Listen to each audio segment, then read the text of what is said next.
요즘에 유행하는 것들 중에 하나가 낡은 밴을 사거나 아니면 자가용 대형 밴을 캠핑을 할 수 있는 용도로 개조하는 일들입니다. 그저 잠깐씩 여행을 하기 위한 목적으로 그렇게 하는 사람도 있고, 잘 다니던 멀쩡한 직장을 내려놓고 안락한 집을 떠나버려서 아예 밴으로 집으로 삼고 세상 곳곳을 돌아다니는 밴 라이프를 즐기는 사람들을 봤습니다. 하지만 차에서 생활하려고 하면 씻는 것부터 해서 냉난방 등 생활의 기본적인 부분들부터 불편을 감수해야 되는 것이 한두 가지가 아닙니다. 이 모든 불편함을 감수하면서까지 그들이 이런 선택을 하는 이유는 한 번 사는 인생을 집 대출금을 갚기 위해서 아둥바둥하고 또 원치 않는 일을 해야 하는 직장을 다니면서 소비적인 생활 패턴 속에 지출은 계속 늘어나는데 쓰는 만큼 더 벌어야 되는 강박감 속에 그 굴레에서 좀 벗어나서 조금 덜 벌고 덜 쓰더라도 자유롭게 살고자 하는 갈망에서 시작되는 것을 보게 됩니다. 인간들은 누구나 자유를 갈망합니다. 구속받는 삶을 원하는 사람은 하나도 없습니다. 이 자유는 하나님께서 사람에게 주신 정말 큰 선물입니다. 오늘 본문 말씀에 그리스도께서 우리로 자유케 하려고 자유를 주셨으니라고 하십니다. 하나님의 뜻은 우리가 자유롭게 살아가는 것이고 이것을 위해 자유를 주셨다고 말씀하십니다. C.S. 루이스는 자유에 대해서 이런 말을 합니다. 하나님께서 인간을 창조하실 때 가장 어려운 부분이 있다면 그건 바로 자유의지를 인간에게 부여하는 일이었을 것이다. 왜냐하면 진정한 자유라는 건 자기를 만든 창조주를 배반할 가능성까지 주어야 하는 것이기 때문이다. 우리를 너무도 사랑하시는 하나님은 인간이 자신을 배반할 경우의 수를 두고서라도 창조주의 뜻을 따르는 일조차 강제하거나 힘의 억압에 의해서가 아니라 우리의 자유로운 선택과 의지로 결정하기를 바라셨습니다. 사람에게 만약 무엇이든지 할 수 있는 능력과 권세가 주어진다고 하면 그것을 자기의 뜻을 자기가 원하는 대로 이루기 위해서 그 힘을 사용할 것입니다. 거기에 따르는 불편한 문제라든가 또 자신에게 걸거칠 만한 일들이 발생하지 않도록 그 힘을 거기에 다 쏟을 것입니다.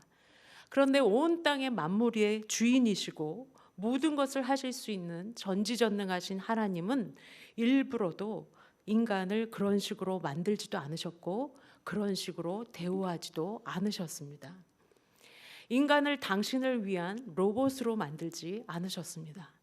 당신과 소통하고 친밀한 교제를 나누고 기쁨을 나누고 함께하는 존재가 되기를 원하셨습니다. 인간을 향한 하나님의 그 사랑 때문에 하나님은 인간에게 자유의지를 주셨습니다. 현대사회는 예전 세상에 비하면 종교적으로나 또 사회적 국가적으로 자신의 의지와 관계없이 강요받거나 압제당하는 일이 현저히 많지 않습니다. 개인의 권리를 존중받고 자유로워진 세상 속에 우린 살아가고 있습니다. 그럼에도 많은 사람들은 자신이 자유롭지 못하다고 느끼는 채 살아가고 있습니다. 아무리 하고 싶지 않은 일이라고 해도 해야 하는 일들이 늘 있고 숨 쉴 틈 없이 빼곡하게 돌아가는 조직사회 속에서 인격이 아니라 일하는 기계 취급을 받는 것 같은 그런 느낌을 가질 때도 있습니다. 사람들과의 관계성 속에서 겪는 감정 노동이나 스트레스도 장난이 아닙니다. 가정에서는 부모로서 또 자녀로서의 역할과 의무와 책임도 다해야 됩니다.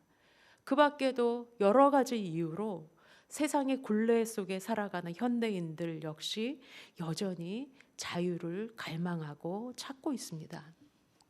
거기다가 자신이 지금 누리고 있는 삶이 자기가 원해서 선택한 삶이 아니라고 한다면, 어쩔 수 없이 선택되어진 것이라고 한다면 기쁨은 더더욱 찾을 수가 없습니다.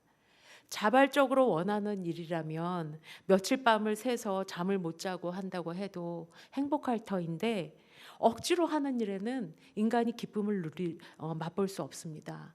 무엇에나 마음이 따라가지 않으면 사람은 즐겁지 않습니다. 강요가 됩니다. 그래서 간혹 사람들이 그런 질문을 합니다. 하나님이 세상에 악을 아예 만들지 마시지. 아니면 전능하신 하나님이 악을 다 무찔러 버리시든가, 우리가 시험에 들거나 죄에 빠져서 허우적대는 일이 없지 않았을까 그렇게 해주셨다면, 아니면 사람들이 무조건 하나님께 순종하는 존재로 만들어 주셨다든가, 그러면 죄 때문에 우리가 이 고생을 할 일도 없었고 심판을 받네 뭐네 하지도 않았을 텐데 왜 선악과를 주셔서 사람들이 죄를 짓게 만들고 죄의 대가를 받게 하셨을까라는 의문을 한 번도 안 가져보셨습니까? 그런데 애초에 하나님이 만약 인간을 만드실 때 인간에게 사고하는 능력이나 감정과 이성과 지성을 주시지 않은 그런 피조물로, 그런 존재로 만드셨다면, 그렇다면 모를까, 이 모든 것을 허락하신 하나님께서 인간에게 만약에 자유로운 선택을 할 수 없게 하셨다면 인간들은 독재자나 폭군과 같은 하나님을 사랑하기는커녕 더 대적하고 더 멀리 벗어나려고 했을 것입니다. 하나님을 섬긴다고 해도 그것으로 인해서 우리가 어떤 기쁨이나 행복을 느낄 수 없었을 것입니다. 사랑이신 하나님은 인간을 그렇게 만들지도 않으셨고 당신을 섬기라고 우리의 목을 끌고 가시는 분도 아니십니다. 하나님은 우리를 인격적으로 대해 주시고 존귀하게 여겨 주셨습니다. 자유의지를 주셔서 우리가 세상이 아닌 그분을 선택하고 그분을 따르기로 스스로 결정하기를 바라고 기다리고 계십니다.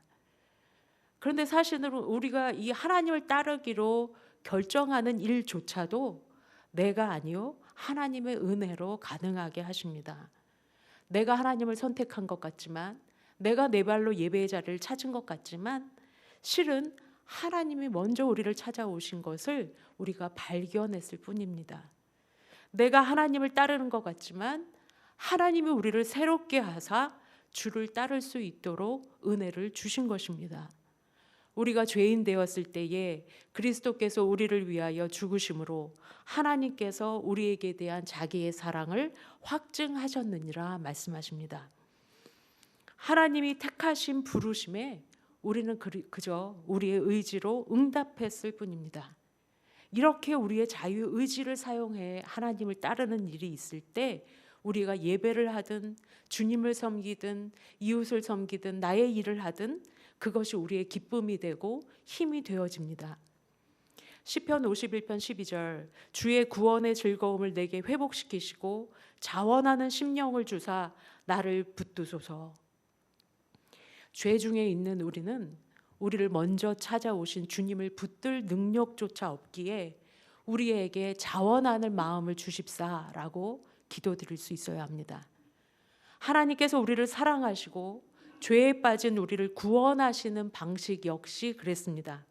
당신이 지니신 힘과 권세를 휘둘러서 사용하셔도 될 것을 당신의 독생자를 보내셔서 굳이 자발적으로 죽음을 선택하셨습니다. 인간들의 범죄에 대한 대가를 주님이 치를 이유가 전혀 없음에도 굳이 우리와 동일한 몸을 입으시고 이 땅에 내려오셔서 시험 받으시고 조롱당하시고 채찍에 맞으시고 결국 십자가에 달려 몸에 있는 물과 피를 다 쏟아내서 온몸이 찢기기까지 우리에게 당신의 사랑을 표현하셨습니다. 그렇게 우리를 사랑해 주셨습니다. 나를 믿으라면서 위협하지 않으셨습니다. 우리가 스스로 생각하고 주님의 사랑을 깨달아 우리가 결정해서 자원해서 돌아오기를 기다리셨습니다. 그래서 우리에게 자유의지를 주셨다라는 것은 하나님의 놀라운 축복이요 하나님의 사랑으로 말미암은 것임을 우리가 기억할 수 있기를 바랍니다. 그런데 오랫동안 노예 생활을 하던 사람에게 자유가 주어진다고 하면 그렇게 소망하고 오매불만 기다리던 자유가 드디어 찾아왔으니 그동안 하고 싶었던 것, 구상했던 것, 먹고 싶은 것 이것저것 다 해야지 그렇게 할 것 같은데 막상 자유가 주어지면 그 자유를 어떻게 사용해야 하는지를 몰라서 익숙한 노예 생활로 스스로 다시 들어가는 경우가 있다고 합니다. 자유를 제대로 누리고 사는 사람이 얼마나 될까? 오늘 본문 말씀에 우리를 자유케 하시려고 자유를 주셨으니, 그리고 이어지는 문장, 그러므로 굳세게 서서 다시는 종의 멍에를 매지 말라 하십니다. 노예 생활에서 해방시켜 줬는데 다시 종의 멍에를 짊어질 수 없다는 말입니다. 다시 종되었던 자리로 돌아가지 말라는 것입니다. 그러면 우리가 무엇의 종이 되어 있었던 것인가? 인간에게 죄가 들어온 이후 모든 인간은 죄성을 지니고 태어났습니다. 모든 사람은 죄에서 자유하지 못합니다. 여기에 매여 있습니다. 죄의 권세는 사단에게 있고 사단은 하나님을 대적하는 존재입니다. 모든 사람이 죄를 범하였음에 하나님의 영광에 이르지 못하더니 하신 것처럼 사람은 죄로 인해 구원받을 수 없는 존재가 되었습니다. 죄인이 하는 모든 것이 죄의 열매고, 그래서 자신의 의로움으로 구속받지를 못합니다. 모든 인간은 죄의 종노릇하는 존재요, 율법에 매여 있어서 끊임없이 그 율법의 쏘임을, 정죄를 당하며 살아갑니다. 너 왜 그거밖에 안 되니? 네 모양이 왜 그래? 네가 구원받을 수 있을 거라고 생각하니? 아니면 내가 자랑하고 내 마음이 이쯤이면 됐지라고 여기는 것까지도 율법은 우리를 정죄합니다. 그런데 예수님의 부활을 말하는 고린도전서 15장에 가보면 사망아 너의 쏘는 것이 어디 있느냐라고 선포하십니다. 죽음을 이기신 주님, 죄로 인해 죽을 수밖에 없는 그 사망의 권세를 깨뜨리신 주님의 선언입니다. 사망아 너의 쏘는 것이 어디 있느냐? 우리가 주님을 믿기 전에는 그렇게 사망의 쏘임을 당하는 자였습니다. 죄의 매임을 매여서 죄의 종살이 하다가 죽을 수밖에 없는, 멸망받을 자였다는 것입니다. 사람이 아무리 의로워 보여도 율법에 비춰보면 빼도 박도 못하게 모두가 죄인인 것이 증명됩니다. 이 죄의 결과는 사망이요, 영원한 형벌이요, 멸망입니다. 바로 이 자리에 있던 우리가, 스스로 벗어날 수 없는 죄의 노예로 있던 인간을 하나님께서 구원하시려고 예수 그리스도를 이 땅에 보내셨습니다. 우리를 자유케 하시러 오셨습니다. 로마서 8장 1절 2절 말씀입니다. 그러므로 이제 그리스도 예수 안에 있는 자에게는 결코 정죄함이 없나니 이는 그리스도 예수 안에 있는 생명의 성령의 법이 죄와 사망의 법에서 너를 해방하였음이라. 우리에게 자유를 주셨음을 선언하시는 것입니다. 그런데 이스라엘 백성들이 그랬던 것처럼 광야를 지나면서 좀 힘들고 배가 고프기만 해도 하나님을 원망합니다. 우리를 죽이려고 이 광야로 끌고 나왔냐고 소리를 칩니다. 애굽으로 다시 돌아가자고 쿠데타를 일으킵니다. 차라리 노예 생활을 할 때가 나았다고 소리를 지릅니다. 일제 강점기 때 일제의 한거에서 독립운동을 하던 의병에게 영국의 한 신문사 특파원이 맥켄지라는 사람이 와서 물었다고 하죠. 유명한 일화입니다. 사실이 있었던 이야기. 당신은 일본 제국을 이길 수 있다고 생각하십니까? 소수의 의병들은 그때 제대로 된 무기 하나 없었고, 그 다음에 낡은 군복을 입은 젊은 의병 하나와 나머지 의병들은 다 낡아 빠진 한복을 입고 있었습니다. 이 질문에 대해서 젊은 의병이 이렇게 대답했다고 합니다. 이기기 힘들다는 것을 압니다. 우리는 어차피 죽겠죠. 하지만 그래도 좋습니다. 일본의 노예로 사느니 자유인으로 죽는 것이 훨씬 낫습니다. 우리가 주님을 따른다는 것이 무엇인가? 생명이신 예수님을 믿고 따른다고 하는 내게, 우리에게도 이런 소원과 결단이 있는가? 사단의 권세에 매여 종노릇하느니 내가 죽더라도 주님과 함께하는 것을 택하겠는가? 초가 삼간에 살더라도 주님과 함께하는 것이 화려하고 의리의리한 궁정과 세상 속에서 죄악과 함께 있는 것보다 훨씬 낫다라는 그런 결정을 우리 속에 해야, 그 정도는 적어도 돼야 우리가 주님을 따른다고 하는 것이 아닌가. 주님은 그래서 말씀하십니다. 무릇 자기의 목숨을 보존하고자 하는 자는 잃을 것이요 나를 위하여 자기 목숨을 잃는 자는 살리리라. 역설적인 내용 같지만 이것이 진리의 말씀입니다. 자신의 육의 옛사람이 죽어서 예수 안에서 다시 거듭나야만 영생을 선물로 받습니다. 그런데 이미 구원받고 거듭난 사람들조차도 옛날이여 하면서 자꾸 옛 생활을 그리워합니다. 거듭나지 못했을 때에 살던 그 생활 방식들, 습관, 관습들이 우리에게 남아 있어서 말씀을 기준해서 따르고 그것을 훈련하기보다 세상의 가치관을 따르고 육체의 소욕과 욕심을 따라서 행합니다. 자신을 정죄하고 구원받지 못한 자인 것처럼 낙심합니다. 이것들이 모두 죄의 다시금 종노릇하는 겁니다. 그래서 주께서 말씀하십니다. 너희는 국색에 다시 서서 다시는 종의 멍에를 매지 말아라. 그리고 오늘 5장 13절에서 형제들아 너희가 자유를 위하여 부르심을 입었으나 그러나 그 자유로 육체의 기회를 삼지 말고 오직 사랑으로 서로 종노릇하라. 우리에게 주어진 이 자유가 어떤 자유입니까? 하나님의 아들 예수 그리스도께서 자신의 생명을 쏟아 부으심으로써 허락하신 자유입니다. 이 귀한 은혜를 우리가 육체를 위한 기회로 삼을 수가 없습니다. 우리에게 자유를 주신 목적을 분명히 알아서 다시 종의 멍에를 지지 않도록 우리가 힘써 영으로 깨어 있어야 합니다. 이 자유를 지속할 수 있는 비결이 요한복음 8장 31절 32절에 있습니다. 예수께서 자기를 믿은 유대인들에게 이르시되 너희가 내 말에 거하면 참 내 제자가 되고 진리를 알지니 진리가 너희를 자유케 하리라. 그리고 37절에 나도 너희가 아브라함의 자손인 줄 아노라.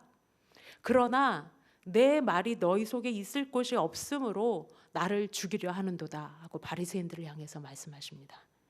내 말이 너희 속에 있으면 너희가 진리를 알게 되고 그 진리가 너희를 자유케 할 것이다. 하지만 너희 속에 내 말이 없어서 진리를 모르고 나를 대적하는구나 라고 말씀하시는 것입니다. 이 자유는 진리에서 온다는 말이고 이 진리는 그럼 무엇이라는 말씀입니까? 바로 예수 그리스도라는 말씀이십니다. 진리는 그분의 말씀이요 또 말씀이신 그리스도이십니다. 그래서 그분이 내 안에, 그분의 말씀이 내 안에 있으면 나는 자유로워집니다.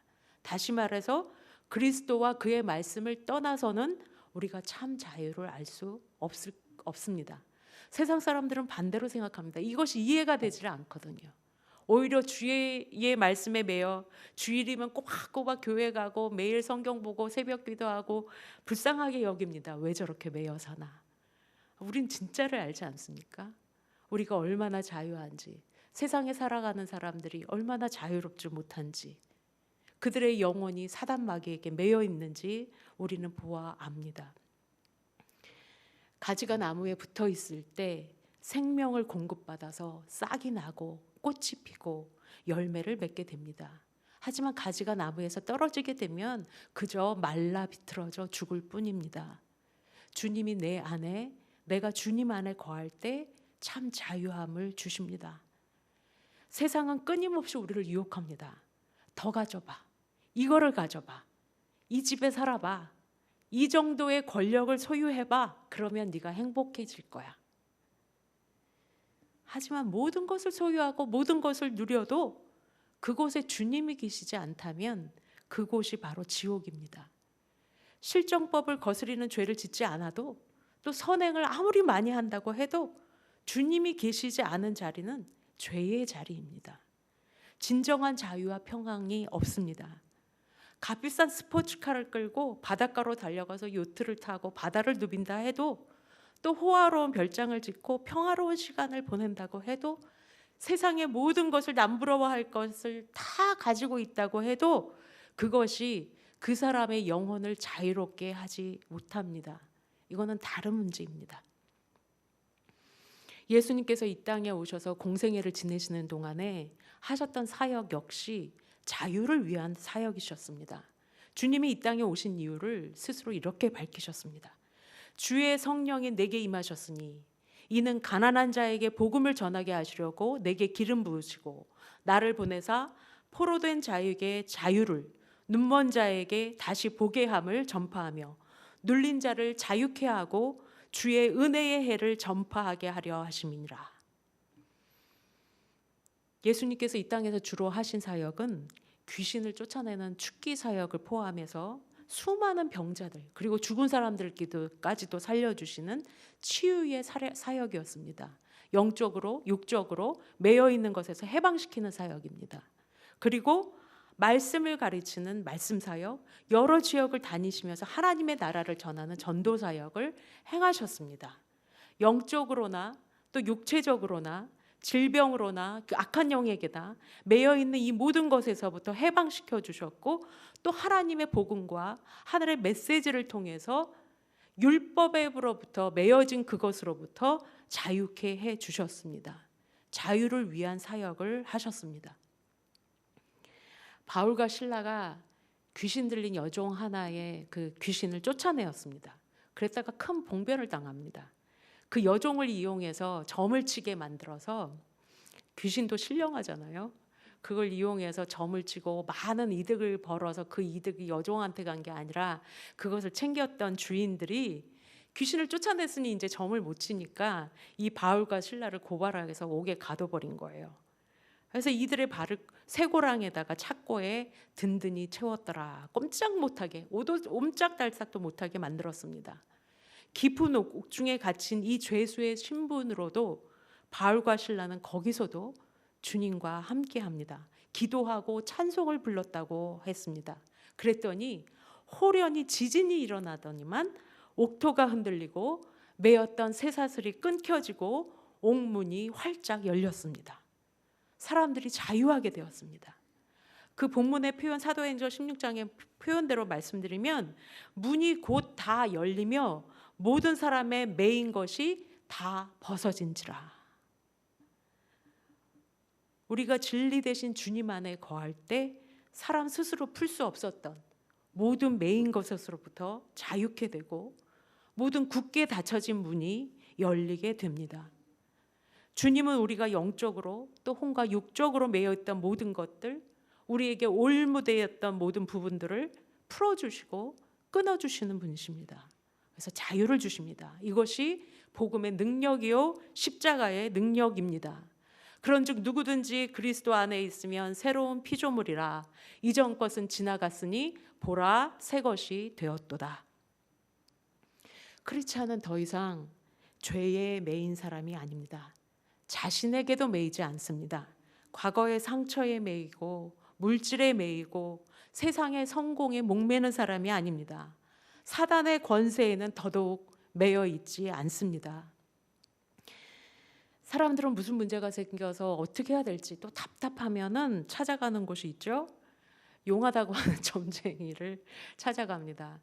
예전에 교회에서 교육부서를 맡았는데 교사 집사님이신데 오시더니 전본 얘기를 실거나 예배 전에 하고 계셔서 제가 아무 소리를 대놓고 실족할까 봐 말씀을 못 드렸는데, 거기 찾아가서 내 미래를 좀 말해 주십시오라고 사람들이 부탁을 합니다. 지금 예배 드리시는 분 중에 그런 분이 하나도 없을 줄 믿습니다.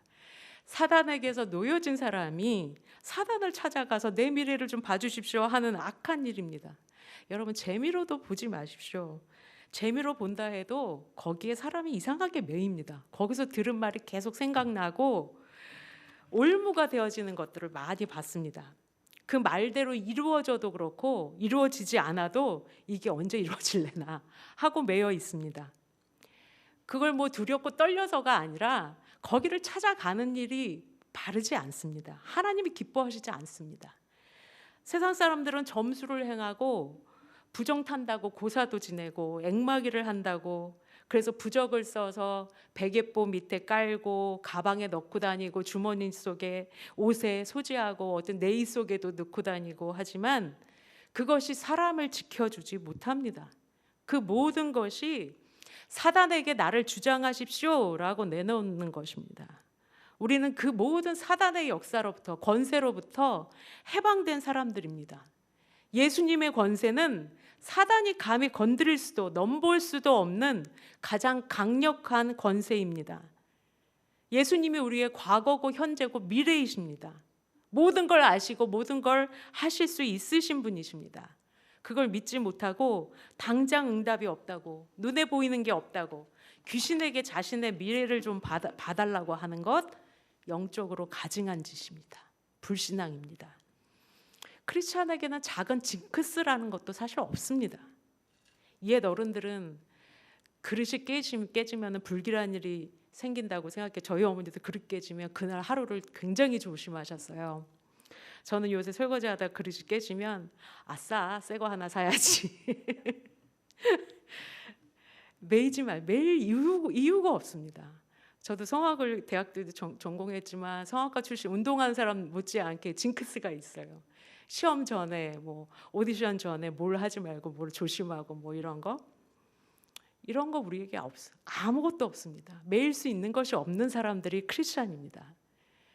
자유를 육체의 기회로 삼지 않으려고 한다면 우선 선한 목표를 설정하십시오. 내게 맡기신 소명을 발견하셔야 됩니다. 나는 자유로운 사람이야 그러고 내가 가진 것을 그냥 방치하면 거기에 악이 또 탈 수가 있어요. 그것을 채워야 되고, 아까 예수님이 얘기해 사랑으로 서로 종노릇하라. 악의 종노릇하는 것을 벗어났으면 다른 선한 것에 우리가 속해 있는 것이 꼭 필요합니다. 여러분에게 맡기신 것들을 주님이 기뻐하시는 일에 쓰임 받도록 내어 드리십시오. 더 자유해질 수 있습니다. 자유를 누리는 일에는 책임이 따릅니다. 바울은 그랬어요. 내게 모든 것이 가하나 모든 것이 유익한 것은 아니다. 바울은 제사 음식도 먹을 수 있다고 생각했어요. 하지만 그것으로 인해서 믿지 않는 사람들이 시험을 당할까 봐, 실족할까 봐, 혹시 이방인들한테 조롱을 받을까 봐 스스로 금했습니다. 매인 것이 없어서 우리는 무엇이든지 먹을 수 있고 무엇이든지 할 수 있는 사람들이지만 그것이 하나님의 나라에 또 주님의 자녀로서의 삶에 유익한지 아닌지, 이것을 내가 행함으로써 하나님의 영광을 가리게 되는 것인지 영화롭게 할 수 있는 것인지 합당한지 아닌지를 고민해서 그때마다 자원함으로 선택하는 것, 이것이 자유에 따르는 책임입니다. 강압에 의한 것이 아니라 우리의 자유의지로 선을 선택하고 결정하고 행동하기로 작정하는 것입니다. 자원함으로 즐거이 헌신하고 감사의 제사로 드리는 것을 주께서 기뻐하십니다. 시편 51편 16절 17절 주는 제사를 즐겨 아니하시나니 그렇지 않으면 내가 드렸을 것이라. 하나님의 구하시는 제사는 상한 심령이라. 19절에 의로운 제사와 온전한 번제를 기뻐하시리니. 사무엘상 15장 22절 여호와께서 번제와 다른 제사를 그의 목소리를 청종하는 것을 좋아하신과 같이 좋아하시겠느냐. 순종이 제사보다 낫고 듣는 것이 수양의 기름보다 낫다. 여러분의 삶을, 여러분에게 허락된 자유를 하나님께 맡기시고 내어 드리실 수 있길 바랍니다. 하나님의 말씀을 늘 내 안에 두고 내가 주님 안에, 주가 내 안에 그렇게 살아갈 때에 성령의 인도하심을 구하고 말씀에 순종하기 위해 자원함으로 나 자신을 내어 드릴 때에 우리가 주 안에서 온전케 자유함을 누릴 수 있습니다. 우리는 더 이상 세상이나 죄에 매여 또 사단에 매여 종노릇하는 자가 아닙니다. 그 신분을 벗어버린 지 오래입니다. 새로운 피조물 된 우리는 우리를 자유케 하시기 위한 그 주님의 뜻 안에서 우리의 영과 혼과 육의 모든 매인 것을 벗어버리고 진정으로 주님께 우리의 삶을 드림으로 자유로운 삶을 살아가야 할 것입니다. 기도드리시겠습니다.